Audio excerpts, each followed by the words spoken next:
Hello, and welcome to a quiet journey back in time. Tonight, we'll open a door to a world once lost, now rediscovered through the art of storytelling. Perhaps you're cozy in bed, or simply letting the day's last hours drift by. Either way, I'm honoured to have you here. If you enjoy resting to soft-spoken tales and thoughtful history, be sure to subscribe. There's so much more to uncover together. Tonight, we're stepping into a world where winter isn't just a season, it's a test of survival. You're about to find out exactly how the Vikings, those wild, wool-wrapped legends of the North, got through the kinds of nights that would make your modern space heater beg for mercy.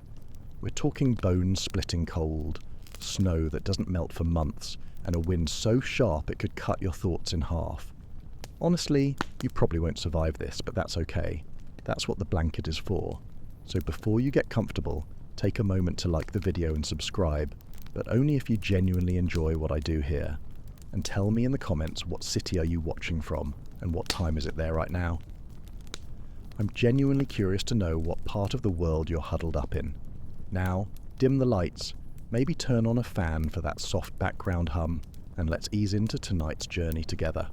You wake up in the middle of a frozen Scandinavian winter, somewhere around the year 875. Snow's piled up outside like nature's own fortress wall. It's not just cold, it's, why are my eyelashes frozen together? Cold, the kind of cold that gets into your teeth. You're in Viking territory now, and that means long nights, barely any sun, and a daily battle not to die of exposure. Outside your longhouse, the world is white and still. Ice clings to the edges of everything, and snow drifts rise higher than your waist. The fjords are glazed over, trees groaning under the weight of frozen branches. You can hear wolves distinctly, their mournful howls cutting through the still air, like the wind itself is hungry, and it kind of is. The world outside is a vast, unforgiving expanse of frozen desolation, a landscape designed to extinguish all warmth and life. But inside, there's life.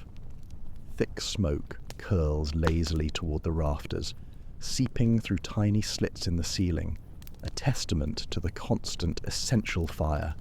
The air is heavy with the mingled smells of wood smoke and boiling meat, of unwashed bodies, and the lingering aroma of damp earth.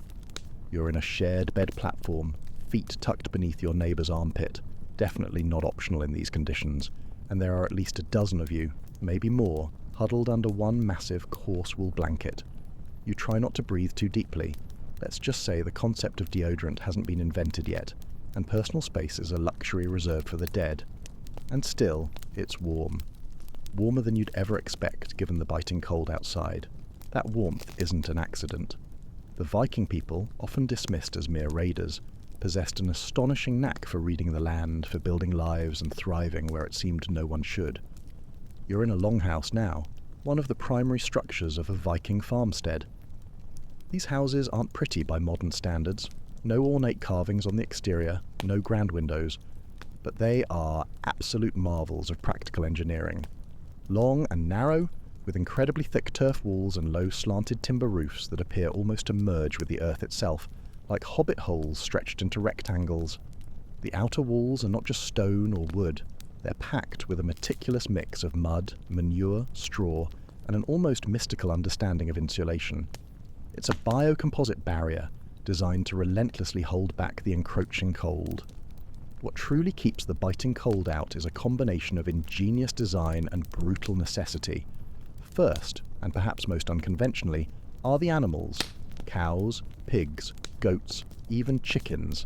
They don't just feed you, they live with you, or at least in an adjoining section of the longhouse, separated by a thin partition or even just a low wall.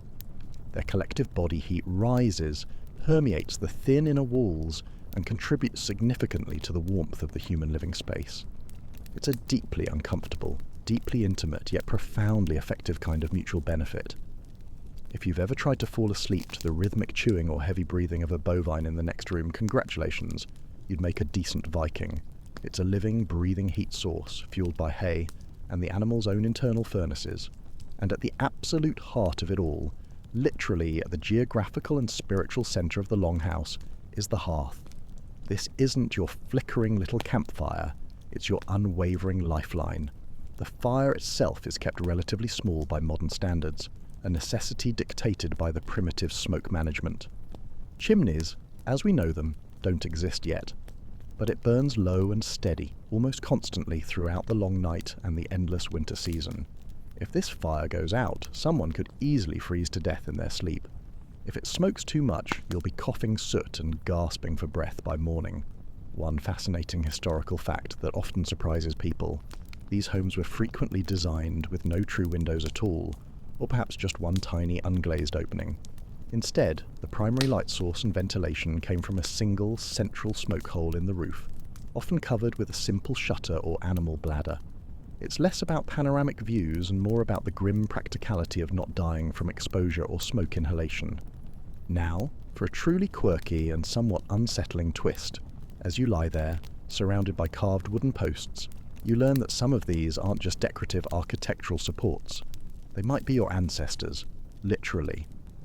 Vikings held a belief that spirits could live on through certain sacred objects, and it was not uncommon for them to build their homes around posts that contained revered relics, or even bits of bone from deceased family members. So, when you lean back against that sturdy wooden pillar for warmth, there's a non-zero chance it's infused with the essence, or even the physical remains, of Uncle Bjorn or Aunt Freya. Cozy indeed. However, there's a real and ongoing debate among scholars about just how universally common these warm, tightly knit, family-centered houses were. Some historians believe that Viking society was considerably more stratified than our romanticized notions suggest, meaning not every family or individual had the luxury of a spacious, well-built longhouse with a healthy stock of heat-generating animals. If you were lower class, a thrall, Viking slave, or simply unlucky in your circumstances, your winter home might have been closer to a glorified, thinly insulated shed, sparse, perhaps with fewer people to huddle with for shared warmth, and certainly less meat to fuel your internal furnace. For these less fortunate souls, winter was an even more brutal ordeal, with more snow blowing in through the cracks and the constant threat of frostbite. Still, the underlying principles of clever resource utilization, tightly packed living spaces, and raw human resourcefulness allowed even the less privileged to persist. The Vikings didn't just survive winters, they lived in them. They celebrated birthdays, told jokes by the fire, crafted intricate goods, and, yes, made babies. Which, perhaps unsurprisingly, tended to happen more frequently when you had 16 hours of darkness and nothing else to do but lie in bed next to your entire extended family. Romantic by necessity, huh? But you're not fully acclimatized yet. You're still cold. Your breath still fogs in front of you, a fleeting ghost that refuses to be absorbed by the chill air. Somewhere, a child cries softly in their sleep, probably dreaming of a summer that won't come for another 4 agonizing months. The fire crackles, a small, defiant voice against the vast silence of the night. You try to shift positions, but your legs are tangled inextricably with someone's grandmother. Too bad. You shut your eyes, tuck your nose into a scratchy bit of wool that smells vaguely of damp dog, and wait for morning, or at least for the profound darkness to get slightly less black. Morning, if you can truly call it that in this perpetually dim world, arrives without the dramatic entry of a sunbeam. There's just a faint, almost imperceptible greyness that creeps in through the gaps around the longhouse door, as if the sky is still deciding whether it wants to bother with the day at all. You're awake not by choice, but because someone, in their urgent need to relieve themselves, has stumbled directly onto your face. It's fine, you're a Viking now. Personal indignities are simply part of the fabric of survival. You roll over, carefully extracting your foot from the tangled limbs of at least 2 strangers, and pull on the first available piece of clothing, which, you notice, smells distinctly like goat, or perhaps is goat. Your leather boots are stiff with frost, your breath still clouds visibly in front of you, a white puff in the frigid air, but you're alive, and in this world, that's everything. Not everyone makes it through the night, especially when the temperature dips low enough to freeze boiling water in mid-air, which, yes, you'll get to try later if you're feeling brave, though perhaps not wise. Right now, your continued survival depends on 2 crucial principles: keeping your heat in and keeping the cold out. That's where Viking architecture steps in, working its slow-burning, ingenious magic. The longhouse, you realise, is far more than just a crude shelter. It's a meticulously designed living system, an organic machine built to sustain life against impossible odds. As you sit up, you notice how surprisingly low the ceiling feels, creating a compressed volume of air. You feel how the air is subtly warmer just a few feet off the ground, where human and animal bodies concentrate their precious heat. And you observe how everything, every piece of furniture, every storage area, is deliberately organised around that long central hearth. It's not just for cooking, it truly is the sun you build your entire day around. Even now, an old woman is already crouched over it, stirring a pot of thin porridge that smells faintly of barley, and more strongly, of desperation. There's no sugar, no cinnamon, no exotic spices here. This is the kind of breakfast you eat not for enjoyment, but because it delivers just enough calories to keep your heart beating as you move through the day. As you begin to move around, carefully ducking your head to avoid bumping it on the low-slung beams, blackened with decades, perhaps centuries of smoke, you start to notice the layers of natural insulation. The longhouse walls aren't merely made of wood, they're packed astonishingly thick with compacted turf and moss. Viking builders instinctively understood that insulation didn't need to look beautiful or precisely engineered, it just had to work. That moss you see poking out between the rough-hewn planks, it's not decorative, it's purposeful stuffing, a prehistoric form of cork that expands when damp, effectively blocking drafts and probably housing several very confused but equally determined insects trying to survive the winter alongside you. And then there's the roof, angled low, incredibly heavy, often with a thick layer of sod on top. In winter, this sod roof would be weighed down further with an enormous blanket of snow. You might instinctively think that snow would be a problem, a sign of intensifying cold, but here's the counterintuitive twist. The snow actually helps. It acts like an extra, incredibly effective layer of insulation, trapping the precious heat radiating from within and keeping the interior just a little warmer. It's the same principle as an igloo, only significantly more spacious and, regrettably, way smellier. One profound historical fact that often goes overlooked is how utterly deliberate Viking home design truly was. These were not randomly constructed huts thrown up out of immediate necessity. The strategic positioning of the longhouse, often aligned precisely east to west, was calculated to maximize the meager bit of direct sunlight they received during the short winter days. The doors were kept exceptionally small and low to minimize the amount of heat lost each time someone entered or exited. Furthermore, there were often subtle interior divisions, low walls or even hanging hides, designed to create warmer, more protected zones for humans, while the animals were kept in adjacent, colder, but still sheltered areas. And let's not skip over the seemingly minor detail of ceiling height. You're beginning to feel it now, how you can't quite stand up straight in many parts of the longhouse without ducking under a beam. This is entirely by design. Heat, as any Viking understood, rises. In these remarkably low-ceilinged rooms, the heat doesn't have far to go. So, instead of floating uselessly upward into a vast, chilly expanse, like in a grand cathedral or a modern open-floor home, the precious warmth stays close to the living space, close enough that you can feel it on your cheeks if you sit up near the fire, close enough that your frost-nipped fingers might start tingling back to life if you wave them gently over the embers. But then there's the unavoidable downside: smoke. You cough involuntarily, a harsh racking sound, as the wind outside shifts unexpectedly, causing the smoke from the hearth to back up and billow into the entire room. There is no modern chimney, just that single, often temperamental hole in the roof that sometimes works efficiently and sometimes doesn't. Viking life was a constant, intimate negotiation with the raw elements, and dealing with smoke was one of those daily, unavoidable compromises. You either freeze, or you sometimes choke on smoke, or, with depressing regularity, both. And here's where things get subtly weird. Some scholars argue that these perpetually smoky conditions, while miserable, may have inadvertently helped preserve stored meat and even subtly sanitize the space, acting like a low-tech air purifier, powered by slow, persistent lung damage. Others vehemently debate whether the respiratory problems and chronic eye irritation were truly worth it, pointing to archaeological evidence of skeletal remains with clear signs of chronic sinus infections and lung issues, particularly in the elderly. So while the architecture kept you warm, it certainly didn't guarantee you'd live a long life, free of persistent coughs and burning eyes. Still, it unequivocally beats freezing to death. If you happen to be part of a wealthier household, your winter existence might be slightly less brutal. You'd have more than just smoke and packed moss going for you. Perhaps solid wooden planks on the floor instead of just compacted dirt, and animal hides, carefully tanned and softened, covering sections of the interior walls for added warmth and aesthetic appeal. Some of the most prosperous longhouses even boasted more sophisticated stone or brick fire pits, designed to better contain and radiate heat, a true mark of high-end Viking living.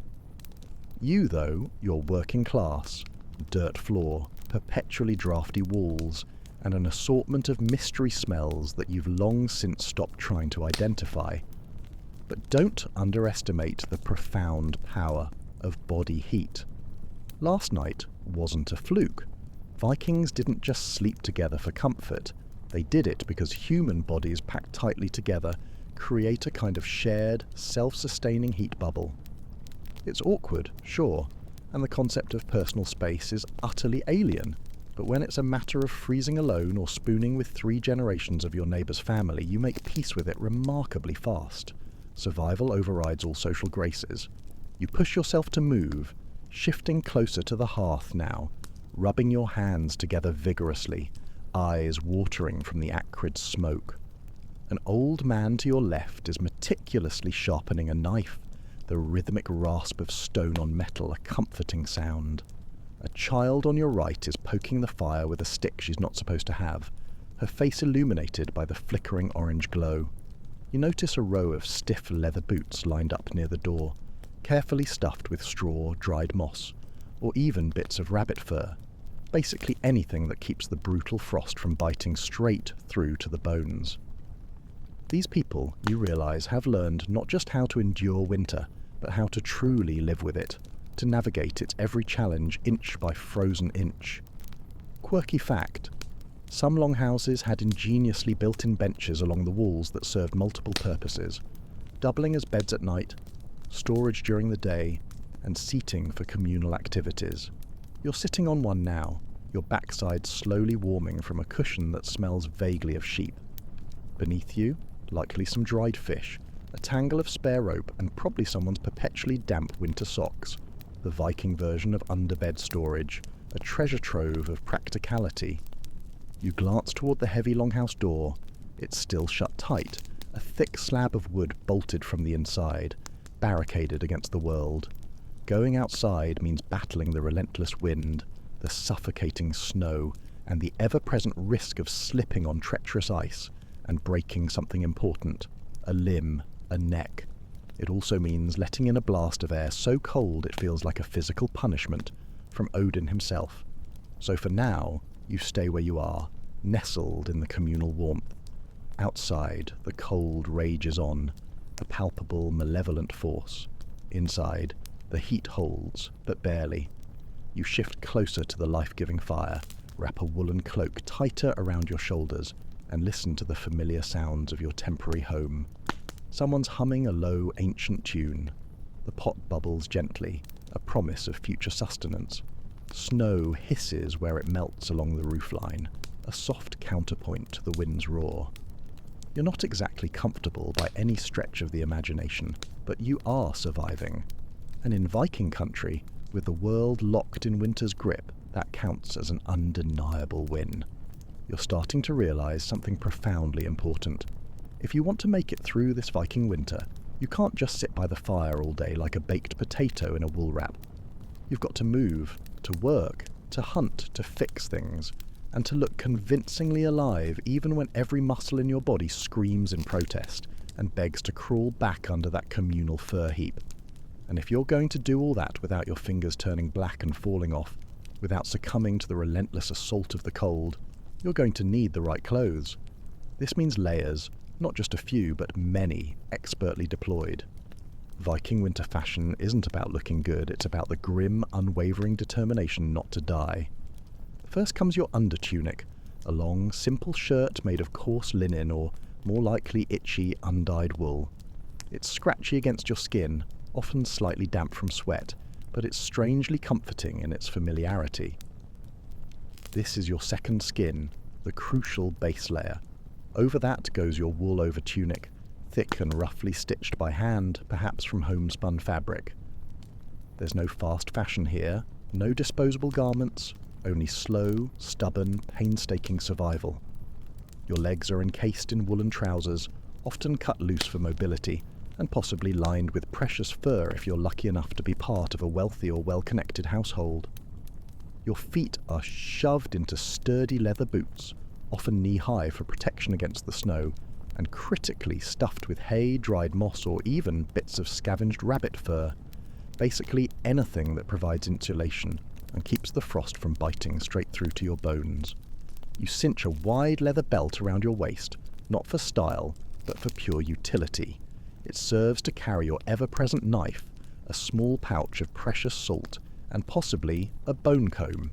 Yes, a comb. Viking grooming wasn't completely non-existent. They might have smelled perpetually like wet goats and wood smoke, but they still had a fierce aversion to tangled hair, and cared about a certain level of personal neatness. Then there's your cloak. This is the undeniable MVP of Viking outerwear, an essential piece of survival gear. Made of incredibly thick, densely woven wool, often fulled, a process that thickens the fabric. It's fastened securely with a simple pin or an ornate brooch, depending on your status. It drapes over your shoulders like a warm, socially acceptable and utterly indispensable blanket. If you're rich, perhaps it's dyed with vibrant madder root or woad, or even adorned with intricate embroidery. If you're not, it's a sturdy, utilitarian brown mass that smells perpetually like the sheep it came from, mixed with the pervasive scent of smoke. Either way, it holds in precious body heat like a second skin. You might also be equipped with mittens, often thumbless, made of felted wool, allowing for dexterity, or even luxurious fur-lined gloves, if someone in your household possesses exceptional craftsmanship. And yes, they sometimes wore hats, not the horned kind, please let that persistent myth go, but practical rounded wool caps or fur-lined hoods that hug the ears like custom-fitted survival helmets. Here's the truly quirky and somewhat unsettling part. They didn't wash these clothes very often, not because they were entirely ignorant of cleanliness, though, let's be honest, hygiene was a highly relative concept in the medieval era, but because water freezes. An icy laundry day is not just unpleasant, it's dangerous, leading to frostbite and illness. You couldn't exactly boil enough water for a full wash without expending invaluable firewood, so instead of washing, they relied on alternative methods. They aired their clothes out in the frigid wind, smoked them by the hearth. The smoke itself was believed to have purifying properties, and sometimes even rubbed them vigorously with snow to attempt a rudimentary cleaning. If you're thinking that sounds suspiciously like rolling around in frozen filth, you're not entirely wrong. In fact, one perfectly preserved Viking garment discovered in a bog showed heavy staining around the armpits and collar. Clear archaeological evidence that yes, these outfits were worn hard and cleaned rarely. But when you're living in a world where snowdrifts are taller than your child, and the sun makes only a brief reluctant appearance for about 6 hours a day, smelling like a fermented sheep blanket isn't your biggest problem. Staying alive is. Still, there's a fascinating scholarly debate that keeps things interesting. Some researchers argue that Viking clothing was much more colourful and decorative than our modern imaginations often credit. They point to evidence of elaborate textile patterns and the availability of natural dyes derived from berries, roots and lichens that could create vibrant reds, yellows, greens and even purples. So, yes, while you might expect every Viking to look like a background character from a grim Nordic noir series, some, especially those of higher status, may have actually rocked bright tunics and elaborately striped leg wrappings like medieval peacocks. Others push back, arguing that such dyes were rare and labour-intensive to produce, especially in the depths of winter, suggesting that most common folk probably dressed in a more practical earth-tone palette, resembling very stressed, slightly pungent potatoes. Right now, You're wearing whatever you could scavenge from the shared family pile, and you're profoundly grateful for every single inch of warmth it provides. The cloak smells faintly of someone else's sweat and stale smoke. The mittens are two distinct sizes. One boot has a hole in it, crudely plugged with dried moss. You don't care. You're mobile, layered and slightly damp, but crucially, you are not dead, which in this part of the world is about as good as it gets. Stepping outside the longhouse is an assault on your senses, like being punched in the soul by ice. The wind slices sideways, a physical force that drives tiny, sharp shards of snow directly into your exposed cheeks and eyes. You instinctively turn your face down, letting your wool-lined hood catch the worst of it. The ground crunches loudly beneath your boots, a treacherous mix of frozen dirt, compacted snow, and bits of brittle hay that have escaped from the nearby stable. You trudge past the farm animals, cows huffing out plumes of breath like angry steam engines, their nostrils rimmed with ice, goats bleating mournfully as they huddle together for what little communal warmth they can find. If you're lucky, your household boasts a spare building, a small outbuilding or annex where precious clothes are stored, food is carefully dried, and sometimes garments are painstakingly sewn. Inside you see a woman hunched by a tiny, almost symbolic fire, spinning wool with fingers that are visibly stiff with cold. Her spindle turns with a rhythmic, mesmerizing patience. The thread that emerges from it, fine yet strong, will be knit into socks, tunics, cloaks, anything to wrap the body in another desperately needed layer of warmth. Spinning wool isn't glamorous, but without her tireless effort, you understand implicitly you'd be dead by next week. You nod your thanks to her. She barely looks up, her focus absolute. There's simply too much to do, too much at stake. Back inside the longhouse, the shift in temperature is almost painful in reverse. You quickly peel off your outer cloak and vigorously shake off the accumulated snow, watching steam visibly rise from your shoulders and head like you've just escaped the underworld. Your boots are placed carefully by the fire to thaw, or whatever deity blesses the thawing of stiff leather. Someone, noticing your return, tosses you a chunk of dry hard bread to gnaw on, which is about as close to a casual snack as you'll get before the main evening meal. You wrap yourself tightly in a blanket, sink down onto the rough-hewn bench again, and breathe deeply, deeply grateful again to be warmer than the deadly outside. Here's a little historical nugget that underscores the very fabric of Viking existence. Wool was life. The Vikings prized their sheep for far more than just food and occasional sacrifice. Wool was incredibly versatile, remarkably durable, and critically warm even when thoroughly wet, a crucial property in a damp maritime climate. Viking women were universally masters of textile work, dedicating countless hours to spinning and weaving year-round, often producing enough surplus to trade with other households or even distant settlements. Textiles in this economy were a fundamental form of currency. Cloaks, tunics, and mittens could be bartered like coins representing tangible wealth and skill. In winter, having extra clothing wasn't just a convenience. It was a form of insurance, a direct measure of one's wealth, and most importantly, a guarantee of survival. You catch your reflection in a dark, polished bit of metal, perhaps a shield boss or a simple buckle. Your hair is matted, your cheeks are windburned and chapped, and your nose is still running from the biting cold. Congratulations, you realize with a grim satisfaction. You look exactly like you're supposed to. You are dressed to survive a world that doesn't care whether you make it through the night. And now you understand something profoundly deep. Warmth isn't just about the immediate heat from a fire. It's about the intricate interplay of fabric, the friction of layered materials, and the sheer physical bulk of 47 layers of scratchy wool that make you look and feel like a very stressed, slightly pungent bear. The cold presses against the thick longhouse walls again, a palpable, malevolent presence, like it's patiently waiting for you to make a fatal mistake. But you won't. You're layered, bundled, and slightly damp from exertion, but crucially, you are not dead. And in this unforgiving part of the world, amidst the vast, silent snows, that is about as good as it gets. By now, your face has thawed just enough for you to feel the persistent itch where your hood rubbed roughly against your skin, and your stomach is beginning to signal its strong displeasure about this whole barley porridge and air diet you've been forced to adopt. You glance toward the hearth, where someone is scraping the bottom of a pot with a carved wooden spoon, an almost desperate attempt to summon flavour from the ash and burnt remnants. You're not alone in your hunger. Everyone in the longhouse feels it, a gnawing, constant presence. In Viking winter, feeding yourself and your household becomes a full-time, relentless job, and certainly not an easy one. Food in these brutal months isn't about enjoyment or culinary delight. It's purely about fuel. The kind of raw, potent fuel that stokes the dwindling fire inside your body, keeps your core temperature from plummeting, and gives you just enough raw energy to slog through a perpetually snow-covered world. That means fat, lots of it, consumed with a desperate reverence. You've probably never been so profoundly grateful to see congealed bacon grease in your life.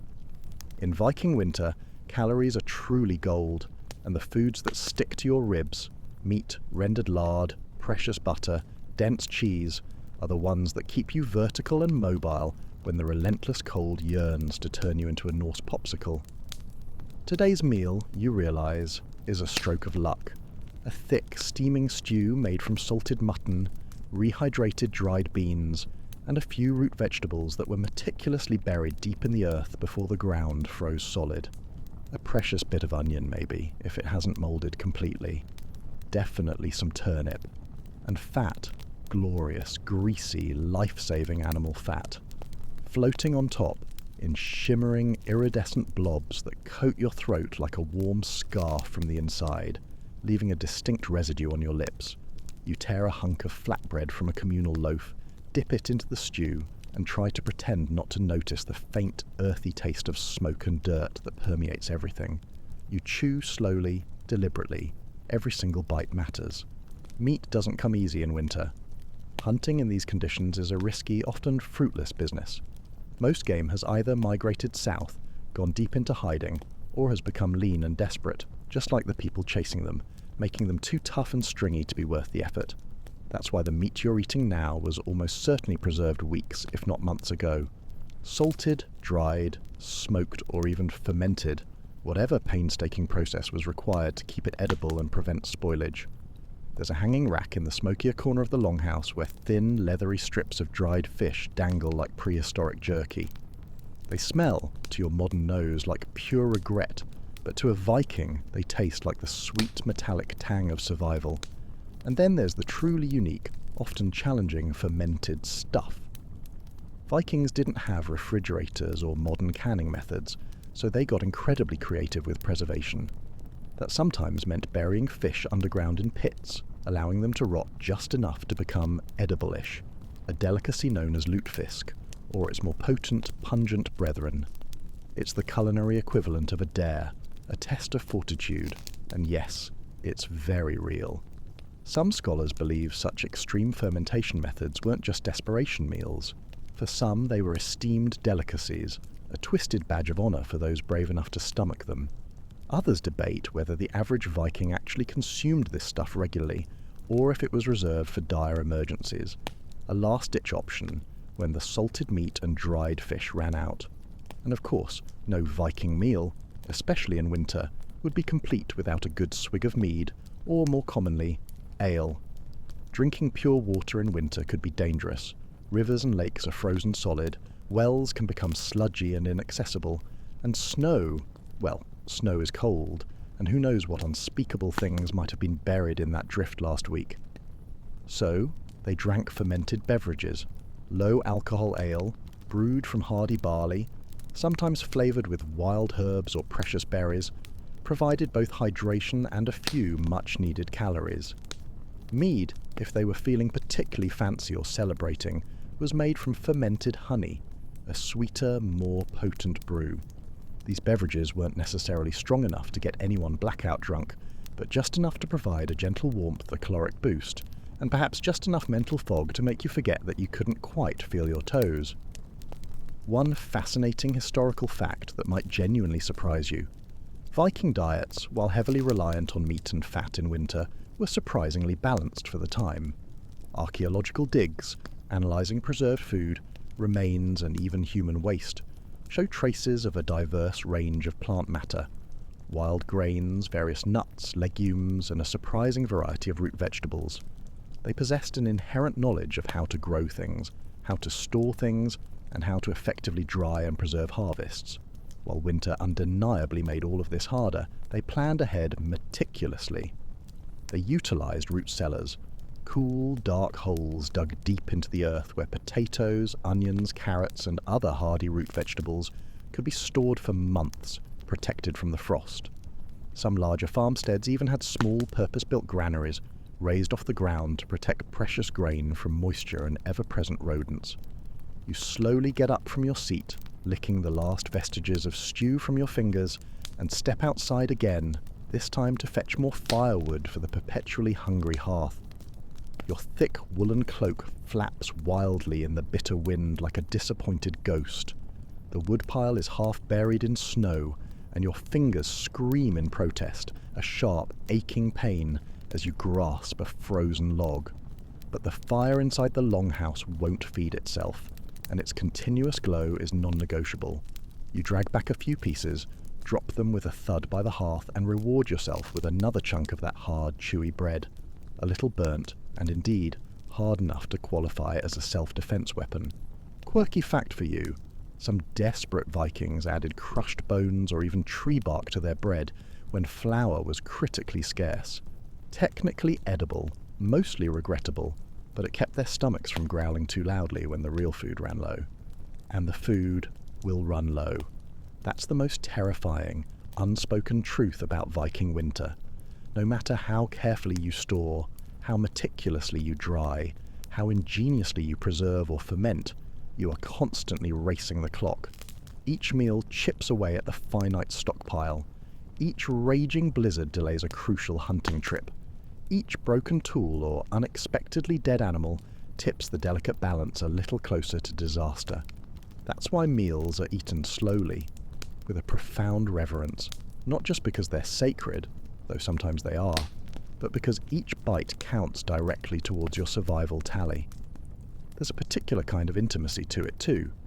Eating by the flickering firelight, passing bowls back and forth sharing precious scraps, sucking marrow from roasted bones while someone hums an ancient, half-forgotten song. There's no concept of personal plates. It's one large pot, many shared spoons, one loaf of bread, many hands, and always, always someone quietly watching, counting how many rations are left, how many hungry mouths must be fed tomorrow. Even now, back near the hearth, you can hear two elders whispering over a tally stick, their voices low and grave.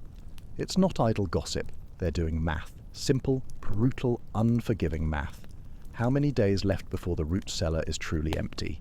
How many jars of preserved butter remain? How many people can realistically get sick before things fall apart completely? You take one last, lingering sip of ale, letting its warmth settle deep in your belly and lean back, fed for tonight, full for now, but always acutely aware that winter, in all its relentless fury, is just getting started. Outside, the snow falls silently, blanketing the world in a kind of deadly, beautiful peace. Inside, bellies are full, the fire is steady, and the cold is still knocking politely, patiently at the door. So you wrap yourself tighter, sink a little deeper into your furs, and prepare for tomorrow's inevitable battle with the cold, because no matter how clever the cooking, how meticulously preserved the meat, or how hearty the stew, winter's still winning, and it always wants more. The fire has been burning low for a while now, its embers glowing like watchful, tired eyes, but no one dares let it go out.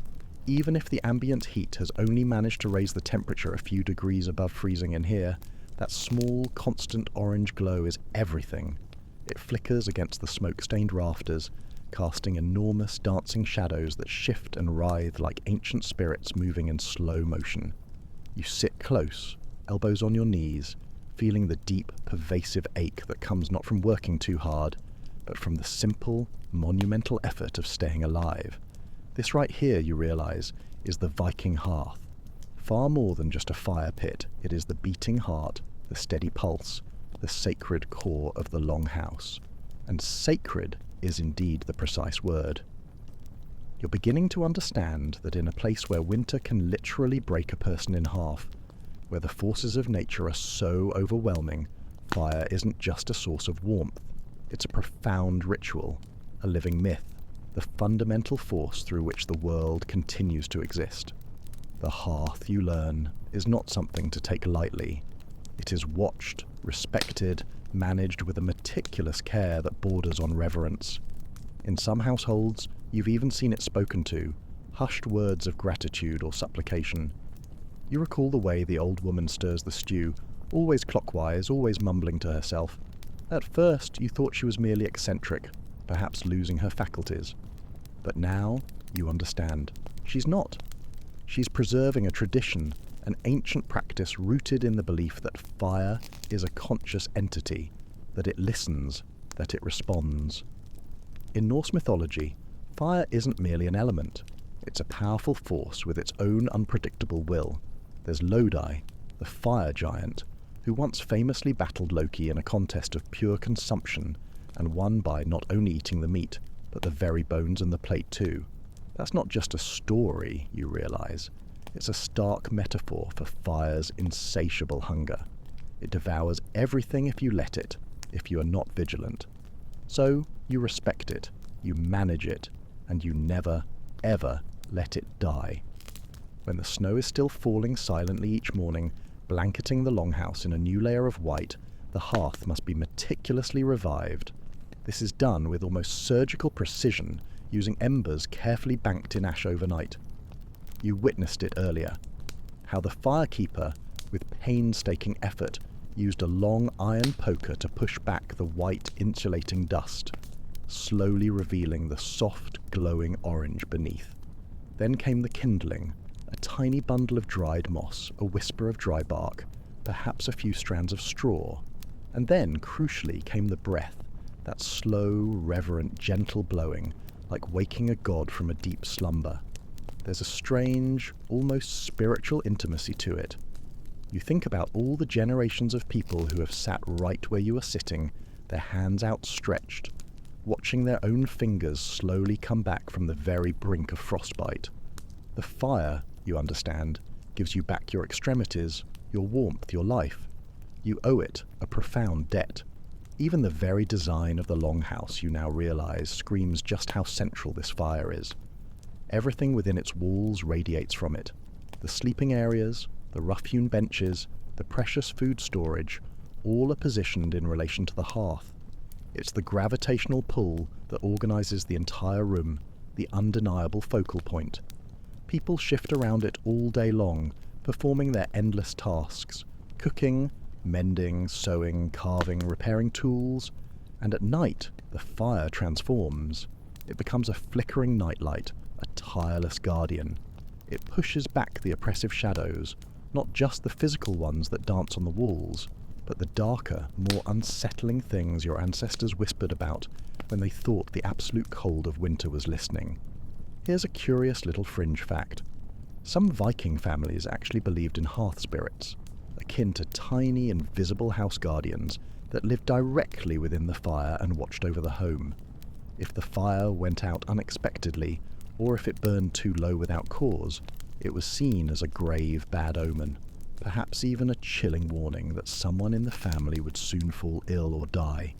So, it wasn't just about staying physically warm, it was about staying spiritually safe, about maintaining a balance with unseen forces. If something strange or unexplainable happened in the fire's wavering glow, people paid deep, immediate attention. Now, there's a bit of a scholarly dispute about just how intensely symbolic the hearth actually was in the average Viking's everyday life. Some historians, taking a purely pragmatic view, argue it was just a practical thing. Fire equals warmth, end of story, nothing more. Others lean much more into the poetic and mythological, suggesting the hearth profoundly represented continuity between generations, the delicate line between chaotic wilderness and ordered civilization, even the very boundary between this world and the next. The truth, you suspect, is probably somewhere in between, a complex tapestry of practicality and profound belief. Because when it's 20 below zero outside and the wind sounds like a monstrous beast trying to chew its way through your heavy door, even the most practical, stoic person starts whispering, perhaps unconsciously, to the flames. And let's not forget the crucial logistics. Fire doesn't just spontaneously appear. Someone, every single day, has to gather the fuel. Someone, usually the younger, stronger, healthier members of the household, makes the arduous journey out into the endless snow to collect wood, chop logs, and sometimes even dig out the precious peat or coal from a buried pit if the weather allows. If the snow is too deep, they have to dig down to the firewood pile, which has been painstakingly buried to protect it from moisture. You remember how your fingers felt earlier?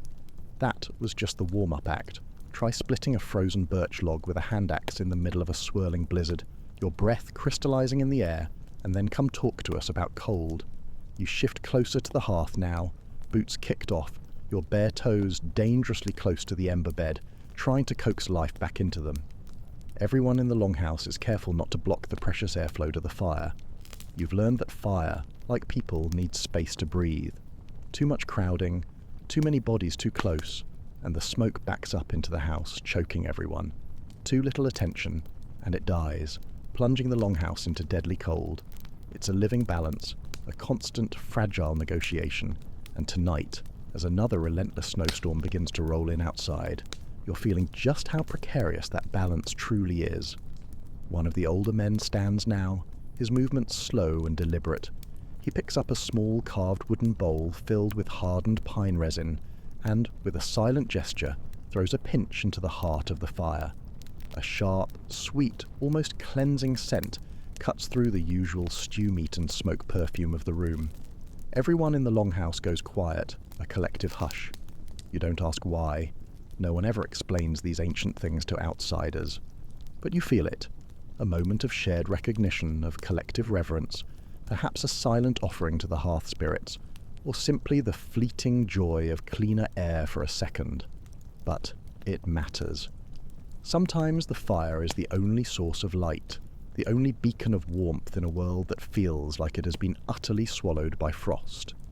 And for a few long, unending months, it's the closest thing to the sun you'll see. Which is why in some Viking homes, fire rituals were intimately tied to the cycle of the sun itself. They celebrated solstices with grand bonfires, massive, roaring beasts of flame meant to defiantly summon back the light. Fire festivals, torchlit processions, flames dancing wildly through the endless night, like a rebellion against the encroaching dark. You rest your chin on your knees and watch the small, defiant sparks drift upward. They hit the smoke-blackened rafters and disappear like tiny stars burning out in miniature. Behind you, someone starts humming a low, wordless song, a melody that probably predates every building in this small, isolated village. You don't recognize the specific tune, but you feel its resonance deep in your chest. Warmth, life, the indomitable spirit of survival. The fire is still burning. You're still here. Not bad for a day's work. Night descends again, swallowing the world in an absolute suffocating darkness, as if the fleeting grey of day had only bothered to peek its head above the horizon for a moment, and then deciding, no thanks, immediately vanished. Outside, the profound dark presses against the thick longhouse walls like a living, malevolent thing, and the cold now has that sharp, dry, almost crystalline quality that makes your nostrils stick together painfully when you try to breathe deeply. You're tucked back inside, spooning tightly, sharing every precious calorie of body heat with every relative, every goat, and every stranger who happens to be stuck in the longhouse with you. And suddenly, the once mundane idea of a hot bath, something you used to take entirely for granted, feels like the absolute height of unattainable, unimaginable luxury. But bathing? That's almost laughable. No one is bathing, not in this season, not in these conditions. In winter, washing yourself becomes an extreme, life-threatening sport. The rivers and lakes are solid masses of frozen ice, impassable and unyielding, and even the wells can be more ice than potable water. You can't exactly boil an entire bucket of precious meltwater and pour it over your head without wasting invaluable firewood, a resource that means the difference between life and death. So Vikings adapted, not out of choice, but out of grim necessity. Bathing went from being a regular, if basic, hygiene routine to something closer to an occasional, miraculous event. Now, here's the kicker, a fact that might genuinely surprise many.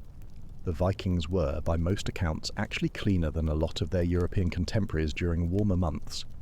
They were famously known to wash on Saturdays, a specific day they called Laugardager, or Bath Day, a fun fact that reveals their relative cleanliness. And archaeological finds support this. They regularly used combs, tweezers, and even small specialised ear spoons, indicating a genuine attention to personal grooming. But once the relentless grip of winter set in, all that went out the very frosty window. Welcome to the season of strategic filth. You wake up, surprisingly, already sweating in your layers of thick wool, which paradoxically seems to make you feel even colder when you finally manage to sit up. Your hair is matted stubbornly to one side of your face, and your wool socks are suspiciously damp despite the fact you haven't moved an inch for the past 6 hours. There's a small communal basin of water near the hearth, half frozen at the edges, and you splash a meagre amount on your face, just enough to sting and shock you into full wakefulness. That, you realise, is your bath. Enjoy it, for it might be weeks before you get another.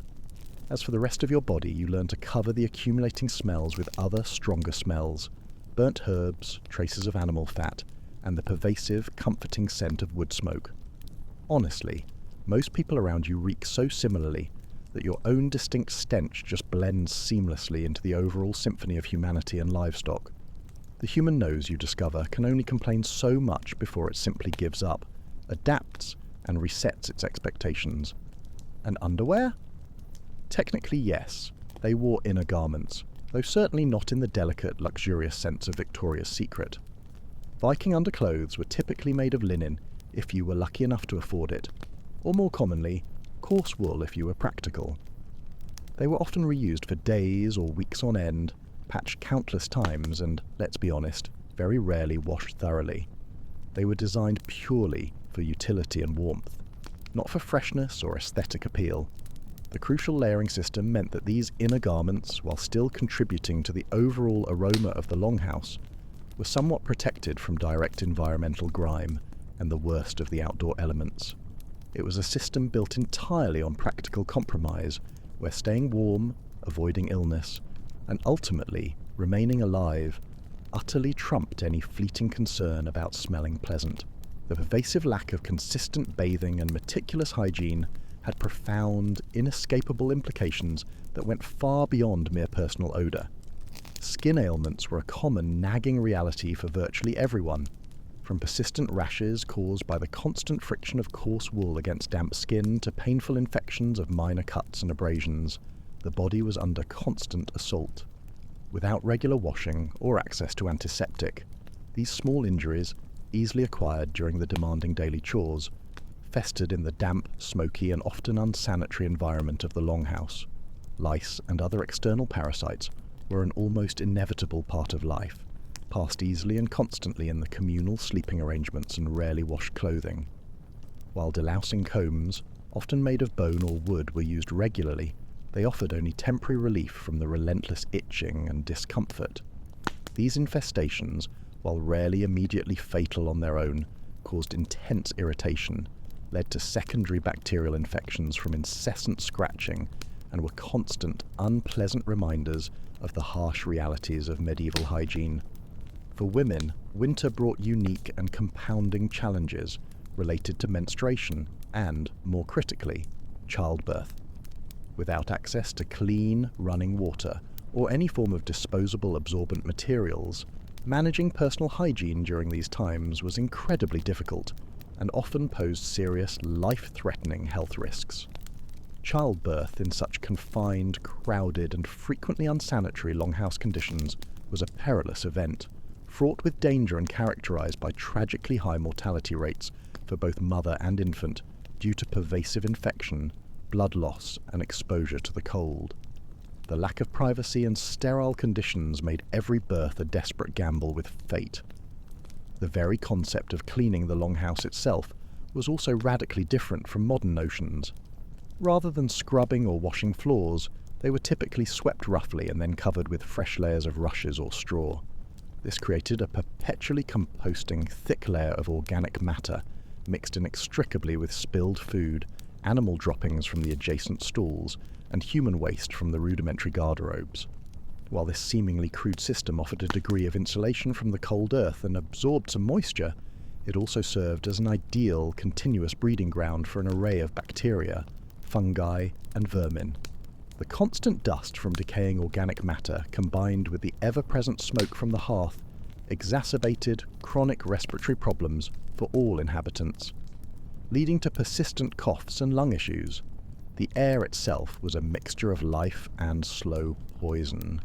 The medieval approach to personal care was thus entirely driven by absolute necessity and the severe constraints of their unforgiving environment and limited technology. They weren't ignorant of cleanliness, but their definition of it was brutally shaped by practical survival. The priority was always, unequivocally, warmth and nourishment over cosmetic purity or even basic comfort. Rubbing down with snow, airing clothes in the biting wind, and relying on the constant heavy smoke of the hearth to, theoretically, kill germs were their best, and often only, defences against the invisible threats of winter filth. This stark reality stands in chilling contrast to the often romanticised image of fierce Viking warriors. While they were undoubtedly formidable, brave, and skilled, their daily reality involved a constant, dirty, visceral struggle against the elements and unseen pathogens. The relative cleanliness they might have enjoyed in the brief, fleeting summer months was a true luxury, a short-lived respite before the long, dark, and utterly unforgiving descent into the season of strategic grime. You run a hand over your unshaven face, feeling the rough grit of accumulated dirt, the persistent dryness of your skin, and the faint, clammy dampness from your last sweat. Your tongue feels thick and a little fuzzy, coated with the tastes of smoke and unidentifiable fermented things. You look around the longhouse at your temporary community. Everyone else shares the same unwashed sheen, the same wind-chapped cheeks, the same telltale signs of a life lived in incredibly close quarters with incredibly limited resources. It's not pretty, it's not pleasant, but it's universally understood. This shared state of pragmatic uncleanliness is not just tolerated, it's another fundamental bond in the tightly knit fabric of the community.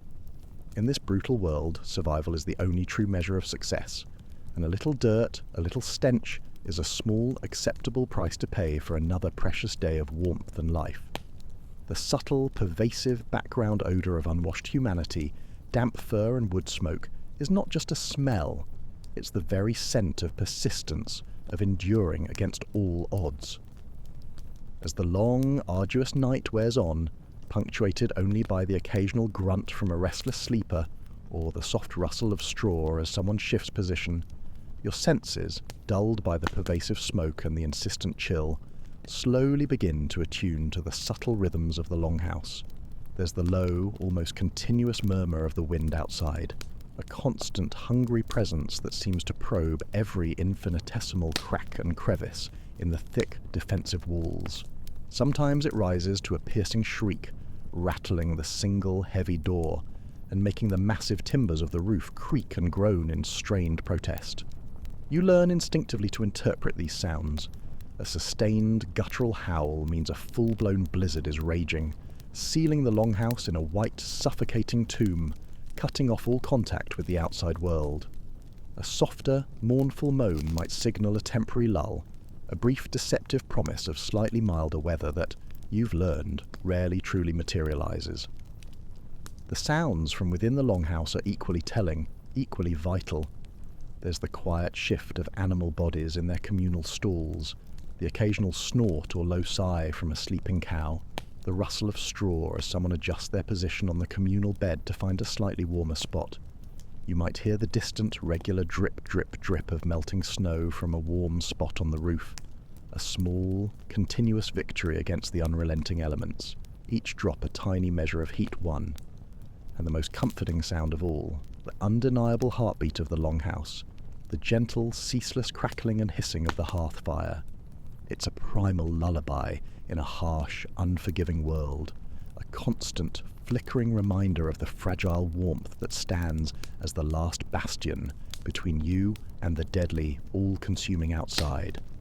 During these long, sunless hours of profound darkness, without artificial light beyond the faint, dancing glow of the central fire, the Vikings relied heavily on oral tradition for entertainment, for education, and for the crucial cohesion of their community. This was the undisputed time for storytelling, for the recitation of epic sagas about the gods, Odin, Thor, Freya, tales of legendary heroes and their impossible journeys, detailed accounts of powerful ancestors, and sometimes cautionary tales of trolls, draugr, and other malevolent beings lurking in the frozen wastes. An elder, perhaps the oldest and most revered member of the household, might begin a long, winding tale, their voice a low, mesmerizing drone against the backdrop of the storm.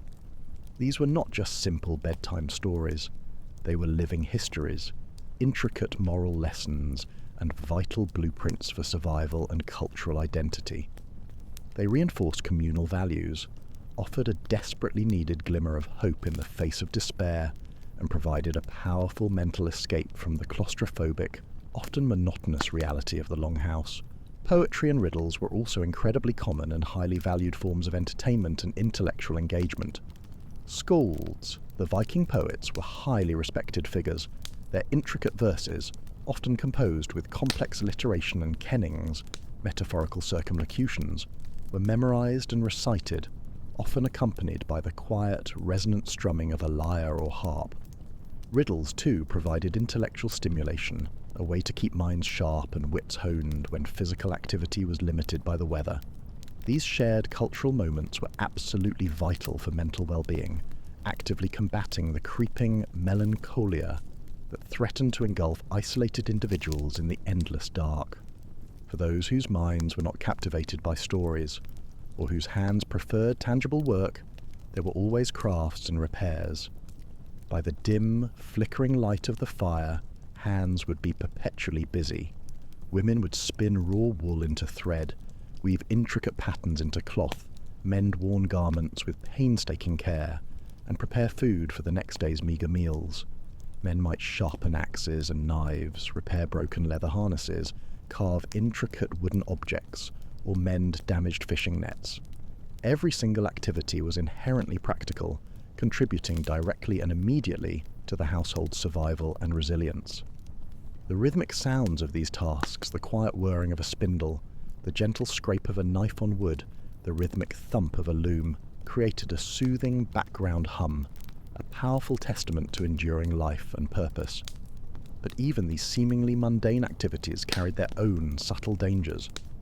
Working with sharp tools in the perpetual dimness and poor light could easily lead to accidental cuts and abrasions, which, in an age without antiseptics, could quickly turn into debilitating infections. The constant inhalation of smoke and fine textile fibers exacerbated pre-existing respiratory issues, leading to chronic coughs and lung problems. The sustained, repetitive motions of spinning or weaving, performed for hours on end, could lead to chronic pain, joint problems, and debilitating carpal tunnel-like symptoms. Every action, no matter how insignificant, was a subtle negotiation with the limitations of the environment, the technology, and the endurance of the human body. The communal sleeping arrangement itself, while undeniably vital for collective warmth, was also a constant source of negotiation, minor irritation, and sometimes more significant conflict. The utter lack of personal space meant that every sneeze, every snore, every restless movement, every bodily odour was shared intimately by everyone within the communal fur heap. Arguments over blankets, inadvertent kicks in the middle of the night, and the unavoidable accumulation of odours were daily realities. Yet, the absolute necessity of collective warmth, of huddling together against the deadly cold, overwhelmingly outweighed these discomforts. The very act of sleeping pressed together, tangled limbs and shared breath, profoundly reinforced the community's interdependence. No one, you realized, could truly survive a Viking winter alone. As the pre-dawn greyness finally, reluctantly, begins to show through the small smoke hole in the roof, You hear the first stirrings of the animals in their stalls, and the low murmur of voices as people begin to wake. Another night, another relentless battle with the cold has been survived. You slowly stretch, feeling the pervasive stiffness in your limbs, but also, paradoxically, a quiet sense of pride and accomplishment. You are, for now, a Viking. And you have endured. You have faced winter head-on and you still breathe. What aspect of Viking winter survival do you find most difficult to imagine living with?